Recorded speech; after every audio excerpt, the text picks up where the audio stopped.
Welcome to episode 4 of Building a Custom Home with Ben Davis and BBG Construction. We're at the stage of all things mechanicals, which is electrical, plumbing, gas, all the things. And so we need to go find Ben, see what he's working on, and talk all things mechanicals. So it's been a while since we've been here last. Yes. And clearly windows weren't in the last time. Correct. So can you tell us about your process of what style of windows you use and or any features or anything about windows that the buyer would want to know? I'll say Pella windows is probably our number one. Majority of the time we're putting a Pella window in. Okay. And there are different types of Pella windows. Actually, just in this house, there's 3 types. So back to over here, this master on this side of the house, those little squares, Okay. those are a fixed window. Those don't open. They don't open. Okay. So that's a fixed window.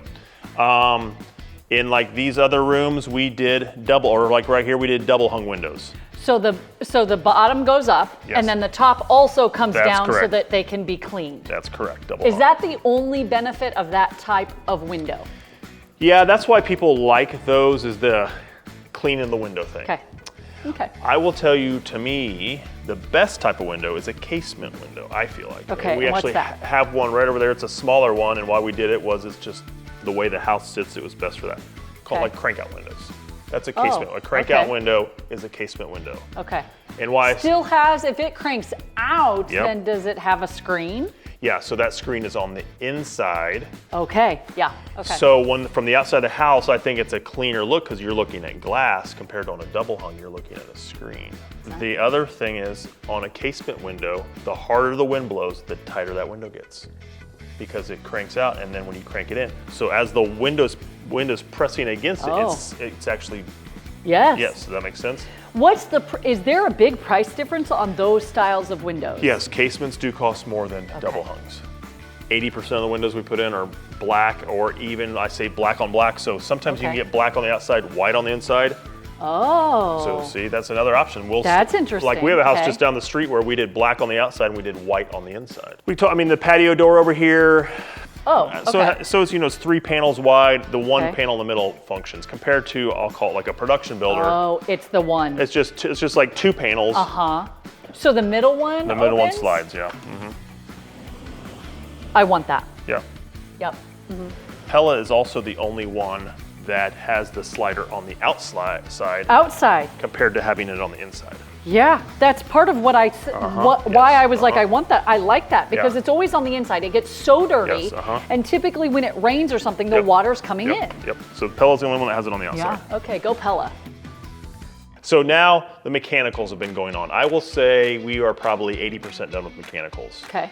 And we can talk about what's been done and then what things will happen next. Okay. So mechanicals to me are HVAC, electrical, plumbing, audio, video, security, all that stuff. A lot. Yeah, a lot. Okay. So, That's a big- how I just said it, that order is the order how it goes too. Okay. So as you see here, like this is a little, this is a full bath. This is we're in a bedroom. That's the guest bath. Okay. You'll see the blue and red lines Red. coming up. There's gonna be a tub right there, but on this one we'll do tile walls. That's pretty normal for us. Yeah.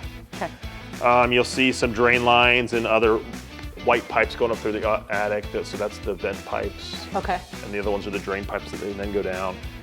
See the toilet flange there. So yeah, that's the basic 3-piece bathroom: sink, toilet, shower. When I walk into a house, one of the things that I absolutely love seeing is these blue and red pipes. Yeah. And clients ask us all the time, what is that? Yep. And I know it's PEX. Yep. But can you tell us why you use that, what the benefits are, Right. and kind of what we're seeing here? Right. So, correct. These are PEX pipes. And then these all go into, they call this a manifold. Not all PEX pipes uses a manifold. That's though. correct. Okay. So one advantage to us, we think, is using these manifolds it calls out, like this is the laundry room hot. And then what happens is it goes from here straight to the laundry room. So there's no angles or any other fittings that could leak from here to there.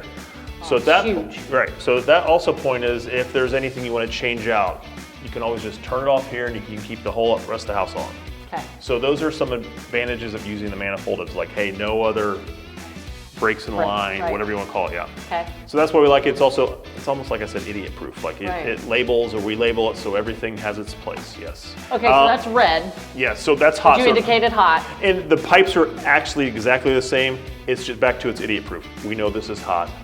We know those are cold. And then the whites usually means it's raw. So like this is Okay. this is coming from the main. Like we've hooked it up, we'll hook it up. This Okay. is the main water coming into the house, Okay. and then it splits off from there. Okay. And then this is where the water heater will go to. Once it comes in, we'll have a tankless water heater, and it Okay. all goes right here. Okay. So And what is the benefit of using PEX versus other traditional piping?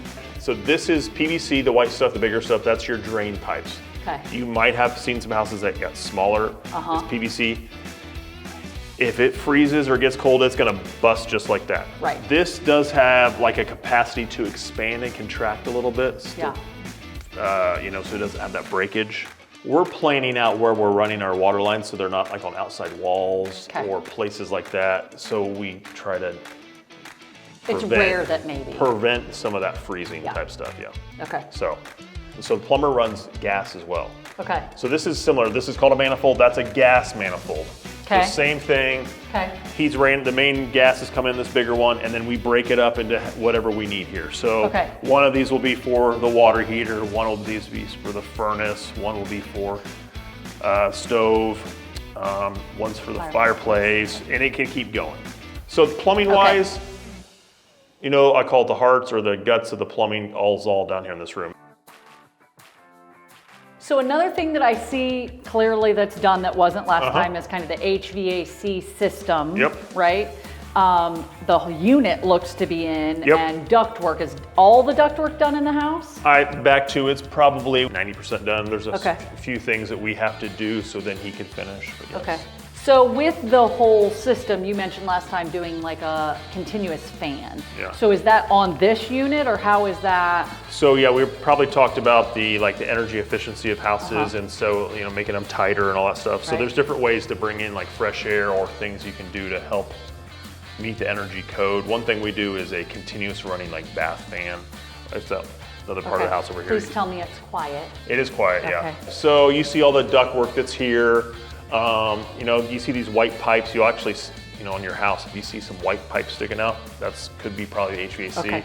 Yeah. You mentioned the ductwork. So is this the main ductwork to Yeah, the whole house? this is the main trunk line, this square part, and it goes down this, you know, through the bottom part of the basement here, and we'll put a bulkhead around that. So if you see bulkheads in basements, Right. that's probably That's why. what's in there, yes. Yeah. But then off of there, you'll see trunk lines like these other silver pipes going. There's one there, Okay. there's one here. Those are supplies that are either feeding upstairs, like this one here is feeding future Here. bedroom here. Okay. Yeah, right.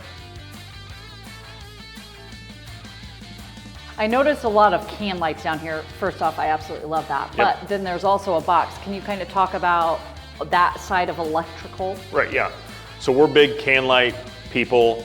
We put can lights in, call it, you know, hallways, living areas, bedrooms, Everywhere. everywhere. And then, but love also it. do, you know, a lot of decorative lights too. And Right. So yeah, what you see are, that's the rough end for can lights. Okay. You were referencing, like this is the back side of a electrical panel. That's in the basement. This is a sub panel. There's like a main panel Okay. in the garage. So on houses that we usually build or this size, there's usually, we split that up just because of just so many outlets and plugs and switches we put them Right. into. Yeah, so. And most of the electrical at this point is done at this point? Like, is it again a 90? 90%, like upstairs, if we went back up there, if you saw that was behind us, like the kitchen area, we're still kind of tweaking the cabinet plan, so we want to make sure that we're putting plugs in the right spots Okay. before we wrap that up. Okay. And then even also down here for electrical, if we walked over here, so we ran all this ductwork, and we're gonna have to put a bulkhead right here. So we're actually dropping this ceiling in this hallway, and it'll be fairly unnoticeable. Okay. So like you see a wire hanging out. Well, the Okay. framer needs to come back, build his new ceiling, so then we can put in the can light. All right, let's go upstairs. Yep. This is the main panel. So it's not, we call it laced in. It's not laced in yet. So the electrician will see all these wires are all going to those plugs and switches Okay. in the house, and then Okay. they bring it all right here, and then he'll put the breakers in and lace it all in and label it. So Okay. I would say most of the time the panel's in the garage. Okay. And then we, like I said, we do that sub panel in the basement. Okay. So yeah. So I think you missed something on your mechanicals. I'm sorry, I did. I said HVAC, I said plumbing, electrical. I skipped over fireplace. I forgot about that, I'm sorry. It's really big. This is a very large fireplace. So this is actually a wood burning fireplace. Okay. But it has a gas starter. It's sitting here because we need to do some more little bit of framing to pop it through the roof and do everything. Okay. So, and then also we're trying to determine how much we want this whole side of it and grandioseness of this we want it to be. Oh, okay. So, yeah, yep. So the plumber brings the gas up here. Okay. And then my fireplace guy puts it in, hooks it up, and I guess there's electrical too, because usually he's running electrical. So, yep. So all of that'll be. So the electrician, plumber run the stuff to it, fireplace guy hooks it all up. Okay. Yep. Okay, we noticed walking through the house that there is white, like red caulk and then white caulk. Can you explain like why it's everywhere? Yeah, so we're getting close to the end here where we're gonna do rough mechanical inspection. Okay. And so part of that is the red caulk that you see is called fire blocking, or that's fire caulk. Okay. And any penetrations, you have to put that for code. Okay. It's supposed to prevent any fire.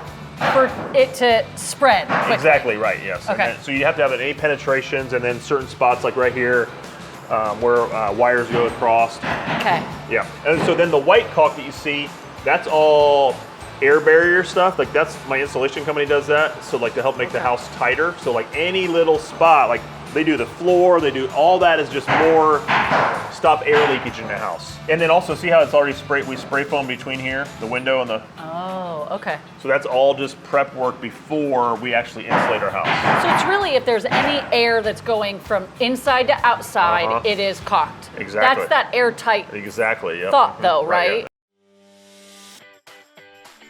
So I noticed there's a lot been done on the outside, right? We've got siding, you've got trim. I know we kind of talked about windows inside and or outside, but can you kind of tell us what are some of the things that Ben and BBG do? Yep.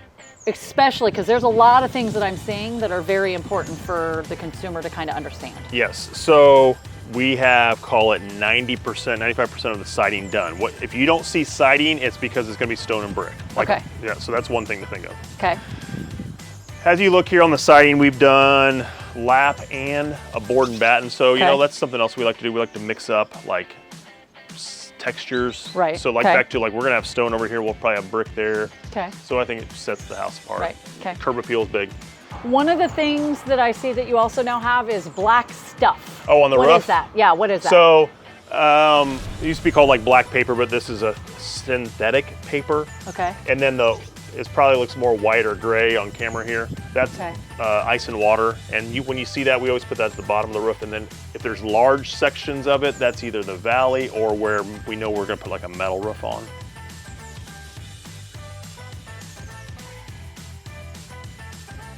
So today, as you see, they're doing the roof, so they're kind of starting right there. On the one edge, you can see the drip edge is one thing that we put on. I think most guys are doing that now. One's called the gutter apron. Those are the black things. It's kind of hard to see maybe. That's the little piece that's about this wide. It's like a black piece of metal. What does it do? What's its purpose? It just kind of trims the roof off, and it kind of makes it like, clean. Yeah, clean. It finishes it. Correct. Instead of just leaving that flat edge of the roof. It protects that like OSB and all that stuff. Oh, yeah.